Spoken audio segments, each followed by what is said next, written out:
Assalamualaikum warahmatullahi wabarakatuh. Jumpa lagi dengan saya Wilma Ayu Anggraini, NIM 857620339, Prodi S1 PGSD dari UPPJJ UT Daerah Purwokerto. Di sini saya akan melaksanakan kegiatan praktikum 1 atau KP1 sebagai bagian dari pemenuhan tugas tutorial online pada mata kuliah Praktikum IPA SD kelas 52 pada modul 6 yaitu gelombang dengan judul percobaan jenis dan bentuk gelombang. Bimbingan sesi 5. Jenis dan bentuk gelombang. Yang pertama yaitu percobaan jenis-jenis gelombang. Tujuan dilakukannya praktikum ini adalah untuk mengamati bentuk dan jenis gelombang transversal dan gelombang longitudinal. Alat dan bahan yang kita perlukan adalah selinki, kabel listrik, benang kasur, dan karet gelang. Berikut adalah langkah kerjanya. Yang pertama, ambil selingki, rentangkan di atas lantai yang licin. Ikat salah satu ujung selingki pada tiang yang cukup kokoh. Ujung yang lain dipegang sendiri. Kemudian, usik ujung selingki yang ada Anda pegang dengan cara menggerakkan ujung selingki dengan cepat ke kiri dan ke kanan. Setelah saya amati, saat ujung selingki digerakkan ke kiri dan ke kanan, ujung selingki ikut bergetar. Getaran tersebut menghasilkan gelombang yang merambat sepanjang selingki.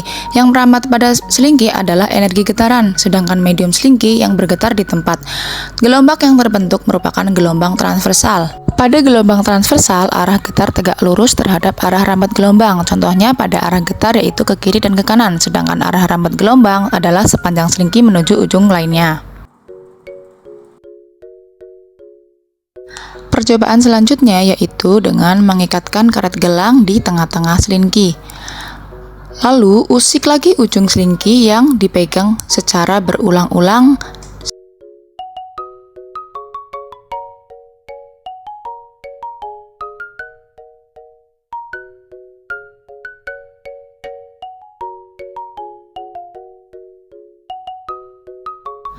Pengamatan karet gelang pada selingki. Ketika gelombang merambat, karet gelang tidak ikut berpindah tempat secara permanen, tetapi hanya bergerak naik turun atau ke samping mengikuti getaran selingki. Hal ini menunjukkan bahwa yang berpindah adalah energi gelombang, bukan mediumnya. Energi tersebut berasal dari gerakan tangan saat mengusik selingki.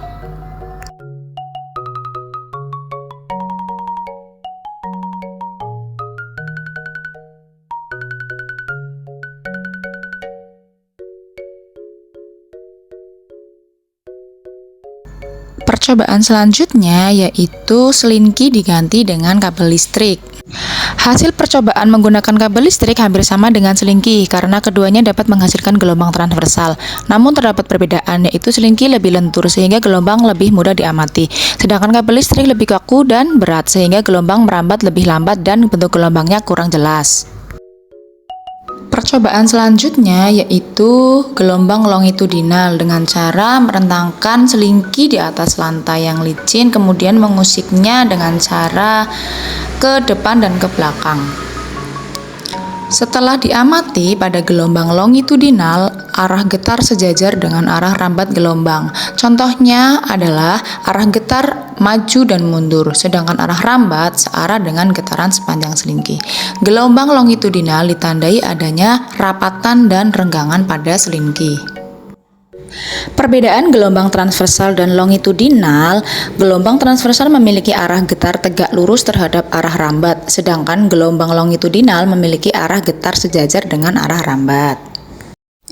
Percobaan jenis dan bentuk gelombang yang kedua adalah percobaan sifat pemantulan gelombang. Tujuan dilakukannya praktikum ini adalah untuk mengamati sifat pemantulan gelombang. Alat dan bahan yang kita perlukan adalah selinki, benang kasur, dan juga kerikil. Berikut adalah langkah kerjanya. Di sini saya sudah menyiapkan kerikil, air, dan juga bejana. Jatuhkan kerikil ke atas permukaan air, kemudian amati gelombang yang terjadi di permukaan air. Setelah saya amati, ketika kerikil dijatuhkan ke permukaan air, bentuk gelombang melingkar yang merambat ke segala arah. Setelah mengenai dinding bejana, sebagian gelombang dipantulkan kembali. Percobaan selanjutnya yaitu dengan merentangkan selingki sejauh 1,5 meter. Ikatkan salah satu ujungnya pada tiang yang kokoh. Ujung yang satu harus tetap pada tempat yang tidak bergeser atau disebut ujung terikat. Ujung selingki lainnya yang saya pegang, saya akan menggetarkannya 1 kali sehingga nanti akan membentuk setengah panjang gelombang. Amati perambatan setengah gelombang atau denyut sampai gelombang tersebut hilang. Jika pola perambatan gelombang tersebut belum teramati dengan jelas, getarkan sekali lagi ujung selingki tersebut. Gelombang yang dihasilkan adalah gelombang pantul mengalami pembalikan fase terhadap gelombang datang. Percobaan selanjutnya yaitu ujung selingki yang terikat tadi, sekarang kita akan mengikat dengan benang yang panjangnya 1,5 meter. Caranya, ikatkan ujung benang yang jauhnya 1,5 meter dari ujung selingki ke tiang yang kokoh. Ujung selingki ini sekarang dapat bergerak bebas, oleh karena itu kita sebut selingki ujung bebas.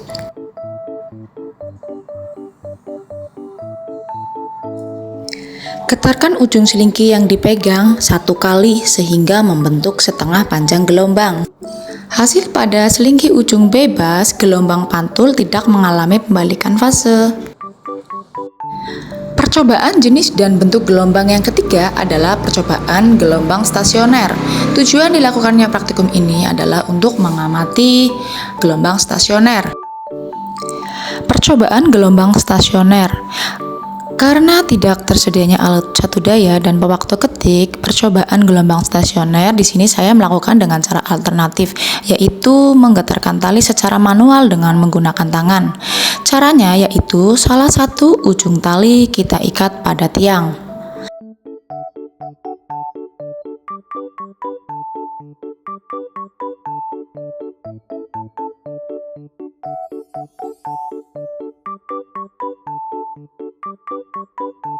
Sedangkan ujung lainnya diketarkan naik turun secara teratur. Dengan cara tersebut tetap dapat diamati terbentuknya gelombang pada tali. Pada saat tali diketarkan secara terus-menerus dengan frekuensi tertentu, tampak beberapa bagian tali yang diam dan beberapa bagian yang bergetar paling besar. Hal ini menunjukkan terbentuknya gelombang stasioner akibat perpaduan antara gelombang datang dan gelombang pantul. Pembahasan. Pada percobaan ini dapat diamati beberapa jenis gelombang, yaitu gelombang transversal, longitudinal, pemantulan gelombang, dan gelombang stasioner. Gelombang transversal terjadi ketika arah getar tegak lurus terhadap arah rambat, sedangkan gelombang longitudinal terjadi ketika arah getar sejajar dengan arah rambat. Percobaan juga menunjukkan bahwa gelombang membawa energi tanpa memindahkan medium secara permanen. Pada percobaan pemantulan gelombang terlihat pada gelombang pada dipantulkan ketika mengenai penghalang. Sementara itu pada gelombang stasioner diketahui bahwa perubahan tegangan tali memengaruhi panjang gelombang yang terbentuk. Berdasarkan percobaan yang telah dilakukan, dapat disimpulkan bahwa gelombang terdiri atas gelombang transversal dan longitudinal. Gelombang merambatkan energi tanpa memindahkan medium. Gelombang dapat dipantulkan ketika mengenai penghalang. Gelombang stasioner terbentuk dari perpaduan dua gelombang yang berlawanan arah. Yang terakhir, semakin besar tegangan tali, semakin besar panjang gelombang yang dihasilkan. Demikian video yang dapat saya buat. Terima kasih. Wassalamualaikum warahmatullahi wabarakatuh.